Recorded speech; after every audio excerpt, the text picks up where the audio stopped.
Assalamualaikum warahmatullahi wabarakatuh. Perkenalkan, nama saya Yuliana Setia Dewi, NIM 7211419206. Di sini saya akan menjelaskan tentang sumber daya komputasi dan komunikasi.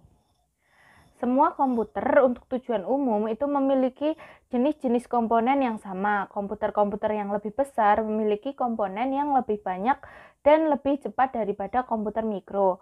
Komputer-komputer besar yang menjalankan kebanyakan operasi komputer untuk sistem informasi tersentralisasi itu disebut komputer mainframe. Komputer mainframe ini mendukung ratusan bahkan ribuan pengguna dan operasi secara sekaligus. Lalu ada juga komputer mikro yang muncul ketika komputer digunakan oleh satu orang saja. Lalu ada beberapa komponen-komponen utama komputer, yaitu prosesor atau Central Processing Unit atau CPU, merupakan tempat di mana pemrosesan data itu dilakukan. CPU itu bertugas untuk mengendalikan kalkulasi, mengendalikan perbandingan data secara logis, dan mengarahkan serta mengendalikan pergerakan data dari suatu lokasi ke lokasi yang lain di dalam komputer.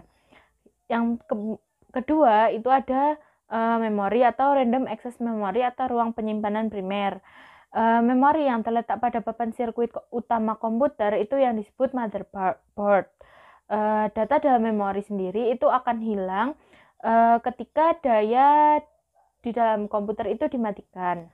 Komponen komputer yang selanjutnya itu ada ruang penyimpanan, memori yang terletak pada suatu alat yang tidak terdapat pada papan sirkuit. Terdapat dua bentuk ruang penyimpanan berbentuk tetap dan ruang penyimpanan berbentuk dapat dilepas. Ruang penyimpanan tetap atau fixed storage itu adalah ruang penyimpanan yang terpasang secara permanen di dalam komputer. Contohnya itu hard drive. Kemudian untuk ruang penyimpanan yang dapat dilepas atau removable storage, itu ruang penyimpanan yang dapat dilepas dari satu komputer dan dipasang kembali ke komputer lain. Biasanya itu berbentuk sebuah pita, disk yang dikenal pula sebagai disket, flash drive USB, CD atau media jinjing lainnya. Selanjutnya itu ada alat-alat input atau input device yang terdapat dua jenis, yaitu data yang diterima dari manusia yang mengacu pada seseorang yang mengetik pada sebuah keyboard, menekan mouse, menyentuh monitor, berbicara ke mikrofon, atau interaksi lainnya yang serupa. Kemudian ada juga data yang diterima dari mesin atau data yang diterima oleh suatu alat elektronik atau mekanis. Yang terakhir itu ada alat output yang merupakan suatu alat yang menyajikan data dari komputer kepada pengguna. Alat output yang dikenal luas itu berupa monitor dan printer. Kemudian yang terakhir itu ada alat input atau output yang merupakan suatu alat yang dapat melakukan fungsi input ataupun fungsi output. Contohnya itu ada monitor touchscreen dan disk penyimpanan. Perkembangan dunia teknologi informasi yang demikian besarnya telah membawa manfaat luar biasa bagi kemajuan peradaban umat manusia. Kegiatan komunikasi yang sebelumnya menuntut peralatan yang begitu rumit, kini relatif sudah digantikan oleh perangkat-perangkat bermesin otomatis. Sistem kerja alat teknologi itu telah mengalihfungsikan tenaga otot manusia dengan pembesaran dan kecepatan yang menakjubkan. Begitupun dengan telah ditemukannya formulasi-formulasi baru aneka kapasitas komputer seolah sudah mampu menggeser posisi kemampuan otak manusia dalam berbagai bidang ilmu dan aktivitas manusia. Pesatnya perkembangan teknologi informasi dan komunikasi itu tentunya membawa dampak bagi kehidupan manusia. Dampak positifnya itu ada internet sebagai media berkomunikasi. Dengan adanya internet tersebut itu kita semua itu dapat mudah berkomunikasi dengan pengguna lainnya dari seluruh dunia tanpa dibatasi ruang dan waktu. Yang kedua itu media untuk mencari informasi atau data. Dengan perkembangan internet yang pesat menjadikan internet sebagai salah satu sumber informasi yang sering digunakan karena keakuratannya dalam menyajikan informasi. Yang ketiga itu sebagai media untuk hiburan. Beberapa teknologi itu telah mendapatkan fasilitas game, audio, dan video sebagai media hiburan saat ini. Yang terakhir itu mempermudah proses. Kemudian untuk dampak negatif itu ada beberapa. Yang pertama itu lupa dengan sekitarnya. Secara individu itu menjadi malas untuk bersosialisasi secara fisik karena terlalu asik dan berlebihan dalam menggunakan teknologi.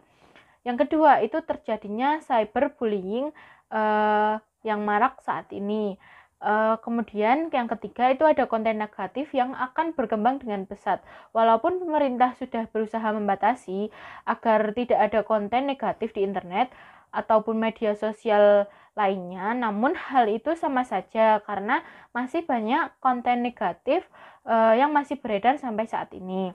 Yang terakhir itu fitnah dan pencemaran nama baik secara halus karena kebebasan dalam berpendapat di media sosial itu memicu adanya tindakan fitnah dan pencemaran nama baik. Sistem jaringan teknologi informasi itu memungkinkan antar perangkat untuk saling berkomunikasi dengan bertukar data. Bahkan dengan perkembangan teknologi informasi, aktivitas manusia kini semakin mudah dan semakin cepat. Ada 3 jenis jaringan teknologi informasi yang dikenal hingga saat ini, yaitu internet, intranet, dan extranet. Lalu apa perbedaan internet, intranet, dan extranet? Yang pertama itu intranet. Intranet itu adalah sebuah jaringan lokal yang memanfaatkan protokol internet sehingga semua aplikasi internet dapat diterapkan dalam jaringan lokal atau intranet juga dapat didefinisikan sebagai pengguna teknologi internet dan www atau World Wide Web di dalam sebuah jaringan komputer lokal. Dengan menggunakan teknologi intranet pada jaringan lokal, maka jaringan lokal tersebut akan mampu melakukan fungsi-fungsi internet seperti menggabungkan berbagai platform yang berbeda. Selanjutnya, extranet. Extranet adalah penggabungan dua intranet atau lebih dengan menggunakan backbone jaringan tersendiri. Untuk penggabungan yang jarak jauh dapat juga digunakan jaringan internet yang bersifat tertutup. Namun, extranet ini mempunyai kekurangan dan kelebihan. Kekurangannya yaitu memerlukan sejumlah besar waktu dan energi lebih besar dari apa yang dibutuhkan untuk mendapatkan intranet atau situs web dan berjalan yang mungkin menempatkannya di bagian bawah di kelompok IS to-do list. Kemudian kelebihannya itu lebih menyikat waktu untuk pasar dan biaya berbisnis. Akses juga lebih cepat kepada rekan kerja atau mitra bisnis. Extranet juga menomorsatukan keamanan data tanpa mengurangi hak akses kepada perusahaan lain untuk saling bertukar informasi karena sebagian data penting perusahaan itu dapat tidak dipublikasikan dan dapat terjamin keamanannya. Yang terakhir, internet. Internet adalah sebuah jaringan global yang terdiri dari sub-sub jaringan besar ataupun kecil yang tersebar di seluruh dunia.